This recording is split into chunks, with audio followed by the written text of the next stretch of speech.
Godfall? A hidden gem or just skin deep beauty? Hello everyone, this is Neff from the Crypt Force 1 team, and today I'll be reviewing the game Godfall, coming from Gearbox Publishing and Counterplay Games. However, just before we begin, I just want to say we have a lot of new content coming out, so make sure to subscribe and hit that notification bell. Alright, let's get to the review. When Godfall was first announced as a melee-based action looter, I was excited. I love the looter genre. I've enjoyed games as like Diablo, Borderlands, Destiny, hell, I even like some parts of Anthem. The idea of slaying enemies as celestial knights as loot rained down on me sounded exquisite. And as I took my first few steps, it seems that was true. Counterplay Games did a wonderful job in the atmosphere and music of the world they created. I was in awe of the environments, the design of the weapons, armor, and the enemies. However, after a few hours in, I started to see past the beautiful exterior and noticed a lack of personality. Let me break down what this game does well and what they seem to miss. First off, let's start with the most important thing in this game, the loot. The loot is wonderful in this game. Counterplay did such a good job of setting up just interesting weapons to find throughout the world. You can find loot from either defeating enemies or finding chests littered throughout the map. And it's very abundant. I never felt like I wasn't being rewarded for my time as I went through destroying enemies. Like I was saying, the most interesting loot comes in as weapons. These are the forms of hammers, swords, great swords, spears, and dual daggers. And they all have their unique combat style, just like in Monster Hunter. What's really cool is that you can take two weapons with you into combat. So you can figure out what two work very well together and kind of base that off of what you want to bring with you.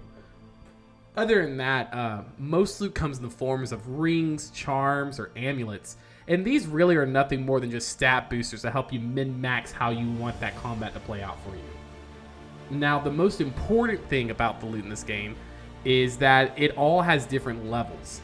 Levels will basically depend on how well the loot works. And if you find something that you liked early game, but you want to carry into the longer game, you can actually upgrade your loot, which I thought was a really cool idea that they did that. It allows you to not only level up the rarity, but also increase those stat bonuses it gives you. Now, the thing that caught my eye immediately about this game was the suits of armors, or what they call Valor Plates in this game. Valor Plates are basically like Anthem's little javelins, or Warframe, the actual frames in Warframes. And that's kind of what I was expecting when I saw them. However, I was very disappointed. The Valor Plates offered nothing more than just stat bonuses and a mod sheet to kind of help min-max your stats. Other than that, they have an ultimate called Archon's Fury, which are very lackluster. Most of them really don't do anything more than just make you invulnerable for a certain amount of time. And there are some that may put down things on the map. What was really frustrating is 3 of these Valor Plates have the exact same ultimate, just different elements. And speaking of which, the elements are pointless in this game. They have several. They have Burning, Bleeding, Curse, Chill, and Shock all in this game. And there is no difference between these. They all do damage over time. And other than that, there's nothing else. There's no enemies that are weaker to one element than other. There's no special after effect like a slow or like an explosion that they cause. Literally nothing. There is nothing that separates these from each other.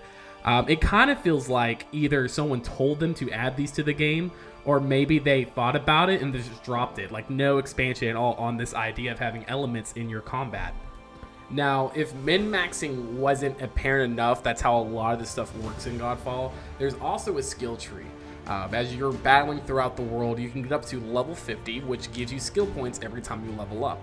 Now, the skill tree looks pretty massive, but as you go through it, you notice a lot of it is just stat increases, and then maybe a couple give you some new moves. This, again, is just another way to min-max. At level 50, you can get everything unlocked, and there really isn't anything special about this skill tree in particular compared to other games. But now we've gotten our things. We've got our loot, we've min-maxed our skills. How's the world? What are we doing in this game? Well, the worlds are beautiful, like I was saying. There's several times I found myself just looking around and enjoying the environment. There's only 3 worlds. They're based off of Earth, water, and air. And there were supposed to be 2 more added to the game, which were based on Fire, and I believe Curse was the 5th one, but they were eventually scrapped. I theorize this was due to time constraints, that they weren't able to finish them and add them to the game. Hopefully we'll see these add into the game eventually and give us more to do. These worlds do feel big at first, but as you go throughout them, they're almost reminiscent of Diablo levels, where there's winding different paths to the side, but eventually they all lead to the same place at the end. Really, nothing other than that, other than just being beautiful land pieces to defeat enemies in. I didn't really feel they impacted that much to the game. Now, there is a story that does take place that takes you throughout these 3 worlds. How is it? Honestly, kind of what I expected, not there. I kind of expected to be in the same vein of Destiny or like Anthem, where it kind of just gave you a reason to just go explore these worlds, and really it was just there because they felt like they had to put it there. The story is easily explained by the sentence, "My brother and his friends are dicks." There you go. That's the story. You have told me all I need to know about the plot of this story.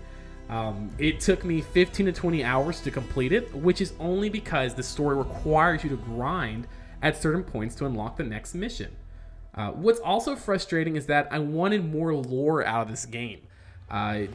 We have these awesome Valor plays, this awesome world, these godlike knights fighting each other. Why is this happening?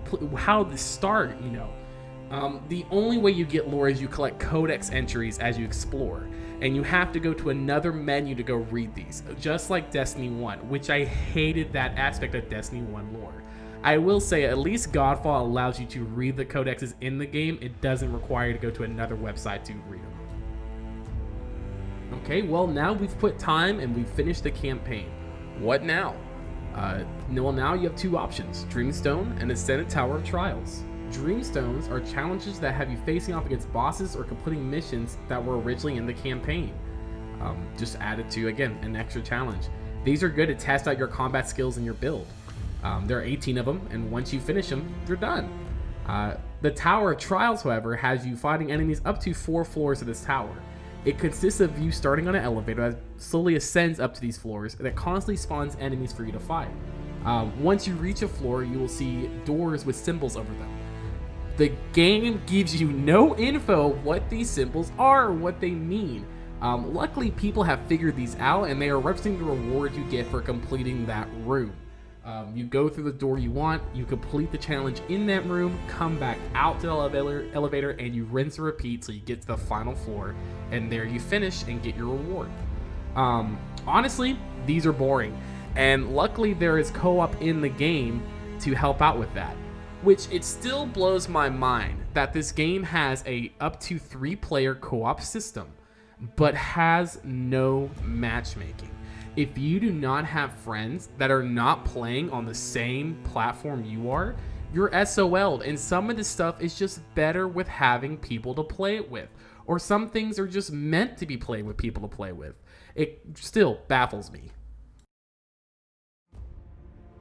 Overall, I think Godfall is a great start for a wonderful game, but that's it. It's just a start. And asking for $60 or even $70 on the PS5 is just ridiculous. My theory is that they had to cut a lot of the content to make sure this game made it on time for the PS5 release. And I think their plan for any sales are for right now in this period when the PS5 does not have many other exclusives to play on it. But overall, it just hurt it. Now eventually this game will come to Xbox One, and maybe at that point they'll add in new content to give us more to do. Maybe at that point they'll make a matchmaking system, or they'll rework the Valor plates to make them more than just cosmetics. However, if they try to charge people for these expansions, I definitely suggest to pass on it. They don't deserve any more money until they actually make the game worth what it is right now. I'm going to give the game a 5 out of 10, just because the things it does get right, like the combat or the loot, they did it very well, and definitely set an example in that way. However, if you get past on the combat, that Dark Souls style combat, there are better games out there, like Warframe, which is very similar, it's better, and it's free. That's going to be it for this review. If this helped you a lot, please give it a like. If you know someone who is tempted to buy this game, please share this with them to see why they should wait on it. And until next time, it's Neff.